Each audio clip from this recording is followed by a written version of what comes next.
বরিশাল বিশ্ববিদ্যালয়ে কর্মরত কর্মকর্তাদের বিবাদমান দুটি গ্রুপের মধ্যে প্রকাশ্যে মারামারির ঘটনা ঘটেছে।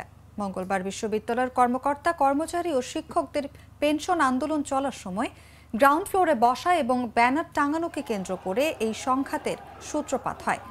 বিষয়টি তদন্তের মাধ্যমে ব্যবস্থা নেওয়া হবে বলে জানিয়েছে বিশ্ববিদ্যালয় প্রশাসন।